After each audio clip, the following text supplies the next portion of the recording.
Hustisya ang sigaw ng pamilya ng isang Ilongga overseas Filipino worker na sinakalo mano ng kanyang employer sa Malaysia at itinulak pa mula sa gusali na dahilan ng kanyang pagkamatay. Ang Ilongga ay si Cristel Rose Ledesma, 29 anyos, residente ng Barangay Bulad, Gimbal, Iloilo. Sa panayam ng Bombo Radio kay Dalinda Ledesma Helia, kapatid ng biktima, sinabi nitong pumunta sa Singapore si Cristel Rose noong Desyembre 30, 2023 at nag-cross country kasama ang Singaporean recruiter na si Wendy papunta sa Malaysia noong Enero 30, 2024.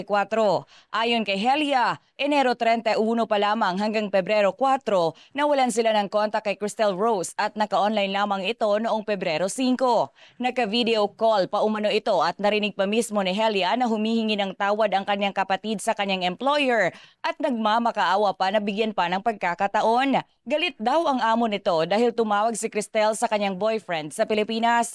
Sa patuloy na pag-sorry ni Cristel, binigyan ito ng kanyang employer ng chance. Nakausap pa umano ni Helia ang employer ni Cristel at maging siya ay nakapagpasalamat pa sa chance na ibinigay sa kanyang kapatid. Kinabukasan, ikinagulat nila ang mensahe na natanggap mula sa recruiter na si Wendy na patay na umano si Cristel dahil itinulak ito ng kanyang amo mula sa building. Kitang-kita umano sa picture na parang sinaktan pa si Cristel at sinakal dahil sa mga pasa nito sa leeg. Sa autopsy report naman na inilabas ng Malaysian Police, ang dahilan kung bakit namatay ang biktima ay ang multiple injuries consistent with fall from height.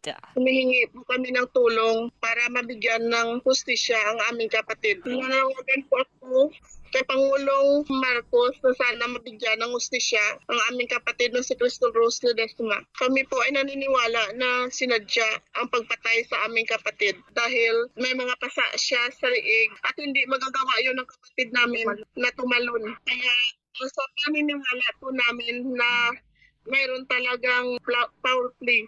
At saka sinadya nila na hinulog yung kapatid namin na wala na siyang malay. Si Dalinda Ledesma Helia, kapatid ng biktima. Para sa Bombo Network News mula sa Bombo Radio Iloilo, ako si Bombo G. Zapadios para sa #1 and most trusted radio network in the country. Bombo Radio Philippines. Basta Radio. Bombo!